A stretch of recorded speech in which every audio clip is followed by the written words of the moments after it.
2025ஆம் ஆண்டு 12வது MCQ calculation part inorganic calculation அவருடைய தாக்கங்கள் நாங்கள் முதல்ல எழுதிக்கொள்வோம். நியமிப்பு குடுவைக்குள்ளால் KiO3யும் அதே மாதிரி அமில ஊடகத்தில் KIயும் கலக்கப்படுது. உங்களுக்கு தெரியும் IO3 மைனஸ் I மைனஸோட தாக்குகின்ற பொழுது அமில ஊடகத்தில் I2ஆக அது மாற்றமடையும். அந்த I2வை நாங்கள் Na2H2O3 பயன்படுத்தி நியமிக்க போகிறோம். அப்படி நியமிக்கக்குள்ள Na2H2O3 கனளவு அளவில் எவ்வளவு தேவைப்படுதுன்னா 20. அப்போ வர சரி கேட்டிருக்கார். நேரடியான ஃபீசமான கேள்வி. ஆகவே நாங்கள் செய்ய வேண்டிய முதலாவது வேலை IO3 மைனஸ் KiO3 என்பது லகானவர் அயன் IO3 மைனஸுக்கும் அதே மாதிரி KI உள்ள அயன் I மைனஸுக்குமான தாக்கத்தை நாங்கள் எழுதுவோம். ஆகவே முதல்ல IO3 மைனஸ் அதே போன்று I மைனஸ் அமில ஊடகத்தில் தாக்கமடைகின்ற பொழுது எங்களுக்கு வரக்கூடிய தாக்கம் அல்லது நாங்கள் H+ போட்டு சமப்படுத்துவோம். வரக்கூடிய விளைவு யாருன்னு சொல்லி கேட்டால் முதல்ல I2 விளைவாக வரும் ப்ளஸ் H2O விளைவாக வரும். இந்த தாக்கத்தில் H2O எப்படி போடுறேன்னு சொன்னால் தாக்கத்தை சமப்படுத்துறது IO3 மைனஸில் ஒட்சியேட்ட எண் +5, I மைனஸில் -1, I2வில் 0. எனவே -1லிருந்து 0க்கு போகிறதுக்கு ஒரு இலத்திரனையும் +5லிருந்து 0க்கு போகிறாள் +5லிருந்து 0க்கு போகிறாள் 5 இலத்திரங்களை ஏற்க வேண்டி வரும். -1லிருந்து 0க்கு போகிற I மைனஸ் ஒரு இலத்திரனை இழக்க வேண்டி வரும். எனவே நாங்கள் I மைனஸ் தாக்கம் சமப்படுத்த ஒரு 5 I மைனஸ் நாங்கள் போட வேண்டி வரும். 5 I மைனஸ் தேவைப்படும். எனவே எங்களுக்கு 3 I2 மொத்தமாக வரும். 5 3 6 I எண்ணத்தால். எனவே அமில ஊடகத்துக்காக வேண்டி நாங்கள் 6 I மைனஸ் தாக்கிற பக்கம் இருக்குது. எனவே 6 H+ போடுவோம். அது அந்த கேள்விக்கு தேவையில்லாத ஒன்று, பட் இருந்தாலும் சமப்படுத்த போட்டிருக்கேன். 3 H2O எங்களுக்கு தேவைப்படும். ஆகவே இப்போ நாங்கள் இதில் தாக்கத்தை சமப்படுத்தியிருக்கோம். இதில் தரப்பட்ட மூல எண்ணிக்கைகள் ஆரம்ப மூல எண்ணிக்கையை நாங்கள் போடலாம். அதாவது எங்களுக்கு தெரியும் இங்கே தரப்பட்டிருக்கின்ற KiO3 மூல் என்பது IO3 மைனஸ் மூல். அதை நாங்கள் போடலாம். அதில் செறிவு 0.02 தர சீதர வீதனி. ஆகவே 25 தர 10^3 நாங்கள் போடலாம். எனவே IO3 மைனஸ் மூலாக எங்களுக்கு வரப்போகுது 50 தர 10^5 மூல் எங்களுக்கு வரப்போகுது. 50 தர 10^5 மூல். இதே இது நாங்கள் I மைனஸுக்கு நாம் சொல்லுவோம். KI மூல் என்பது I மைனஸ் மூல். I மைனஸில் செறிவு தர கனளவு செறிவு 0.5 தர வர கனளவு எங்களுக்கு 15 தர 10^3. எனவே தான் எங்களுக்கு 75 தர 10^4. எனவே 750 தர 10^5 மூல். ஸோ ரெண்டையும் 10^5 எடுத்திருக்கேன். இப்போ நாங்கள் தாக்கத்தில் ஃபீசமானம் பார்ப்போம்.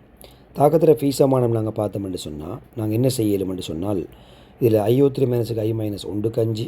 எனவே 5 மடங்கான I மைனஸ் தாக்கும். அப்படியா இருந்தால் 250 தர 10^5 மூல் I மைனஸ் தாக்கும்.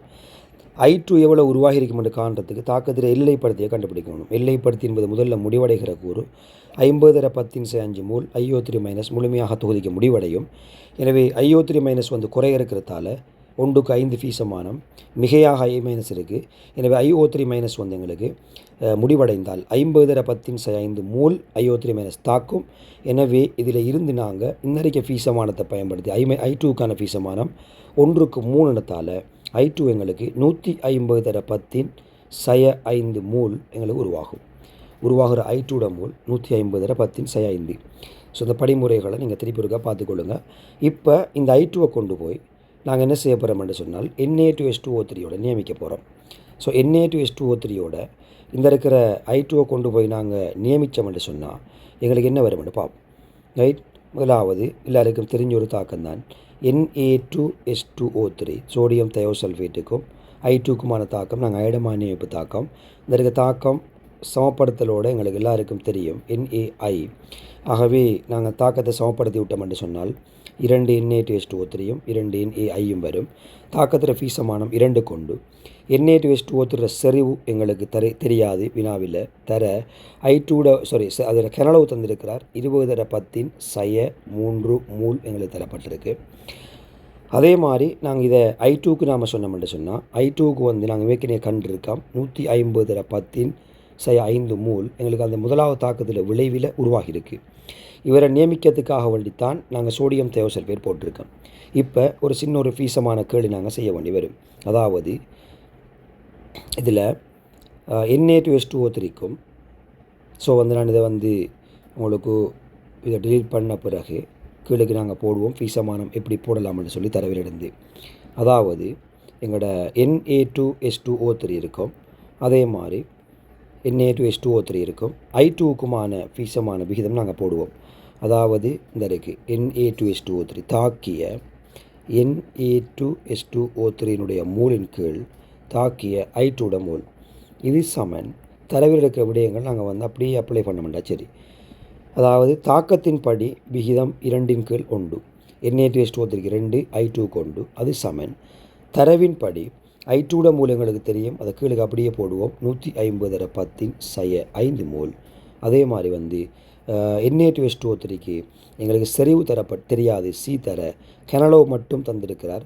அதாவது வர்ற கெனலோ எங்களுக்கு வந்து 20/10⁻3 இருக்கிறபடினால நாங்கள் அதையும் போட்டுக்கொள்ளலாம். 20/10⁻3 மூல் என்னென்னா சி தரவி இந்த இருக்க கோவையில் ஃபுல்லாக மூல் போட போகிறோம். செறிவு தர கெனளவு தான் மூல். இந்த இருக்கிற மூல் I2 வந்து ஆல்ரெடி நமக்கு தெரியும் மூலாவது தாக்கத்தில். இந்த இருக்க சி தரவி Na2H2O3 போட்டிருக்கோம். ஒரே ஒரு தெரியாக்கணியம் எங்களுக்கு சி வரும். ஸோ நாங்கள் சுருக்கினோம்னு சொன்னால் 300/10⁻5 கீழ் 20/10⁻3. எனவே வந்து எங்களுக்கு 0.15 மூல் டெசிமீட்டர் -3 செறிவாக வரும். எனவே இந்த இருக்கின்ற 5வது விடை. ஸோ 2025 எங்களோட 12வது MCQக்கு 5வது விடை பொருத்தமாக வரும்.